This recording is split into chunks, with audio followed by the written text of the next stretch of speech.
The Green Bay Packers enter another crucial Sunday with one very clear truth. Their late-game identity is as thrilling as it is unpredictable. They have turned the fourth quarter into their personal stage where the offense shines brightest and the defense holds on for dear life. The statistics tell the story. No team in the NFL allows more fourth-quarter points than Green Bay, yet somehow this team sits at 3-1 and one refusing to fold. Because when it matters most, their offense becomes unstoppable. Their energy rises, their rhythm sharpens, and the plays start clicking in ways that define contenders rather than pretenders. Across 5 games, the Packers have scored 54 points in the fourth quarter, averaging just over 10 points per game. That figure ranks second in the entire league behind only Detroit and represents a leap of more than 3 points per game from last season. It is not just about numbers, it is about timing. Every single drive, every single possession has mattered, whether it was storming back to force a tie in Dallas or putting together 17 late points to seal the win over Cincinnati. The Packers have shown that when the lights grow brightest, they refuse to shrink. Quarterback Jordan Love summed it up perfectly when he said that those are the moments where you have to be at your best. For Love, this season has been a test of growth, resilience, and confidence. His overall passer rating stands at 110.9, but that number only tells part of the story. While his fourth quarter rating of 96.1 might not seem spectacular, the past 2 games tell a different tale.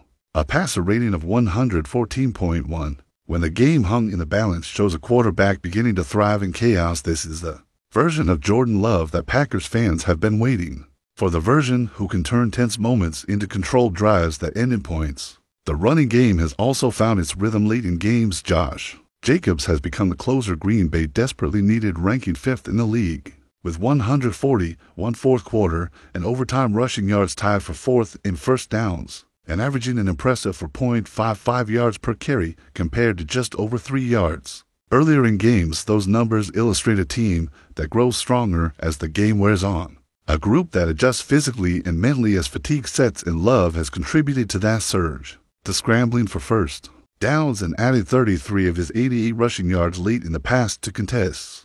Offensive coordinator Adam Stenavich has noticed that second-half improvement, emphasizing that the team has learned to adapt on the fly as games progress. He has said that the players are making better adjustments and executing when it matters, and that evolution is one of the biggest reasons this offense keeps finishing strong against both Dallas and Cincinnati. The Packers scored on 5 consecutive drives in the fourth quarter or overtime, a streak that ended only because Love took a knee to end the game. League-wide data backs up just how efficient they have been. According to StatHead, the average NFL team scores on just over 33% of their drives that begin in the fourth quarter or overtime. Green Bay leads the league at 56.3%. That means that more than half of the time when the Packers touch the ball in the fourth quarter, they walk away with points. They rank 13th in touchdowns at 25%, but second in field goals at 31%.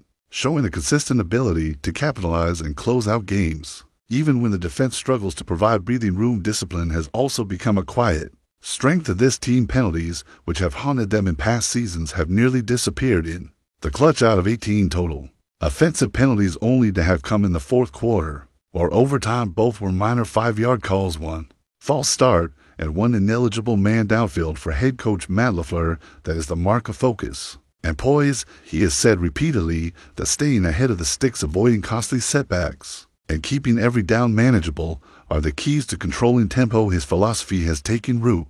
The Packers are playing cleaner football late, and that has allowed them to maintain balance, keeping both the run and the pass as viable threats. As the Packers prepare for the Arizona Cardinals this Sunday, the matchup feels like another chance to prove that their late-game confidence can travel. The Cardinals rank near the bottom of the league in fourth quarter defense, sitting 29th overall, which means another opportunity for Green Bay to flex its offensive efficiency, but nothing will come easy now with the defense still searching for its identity. The Packers know that to become legitimate contenders, they must pair their offensive heroics with defensive composure down the stretch. Still, it is impossible not to feel that something is building here. Love has started to embrace pressure rather than shrink from it, and that has transformed the entire mood around this team. Early in his career, he struggled to close games, to control tempo, and to lead with conviction. Now he is commanding the huddle, orchestrating drives, and playing with visible belief. He said that the key is confidence, that when the pressure is highest, you have to stay calm and treat every moment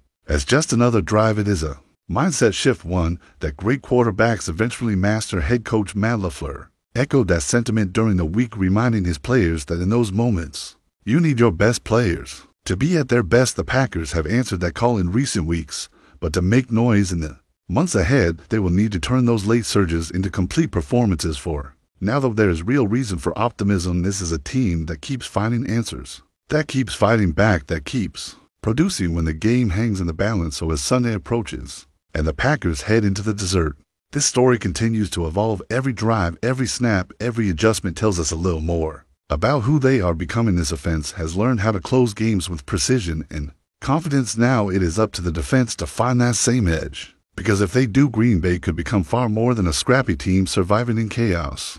They could become one of the most dangerous closers in football, and maybe, just maybe, a team ready to contend when January arrives.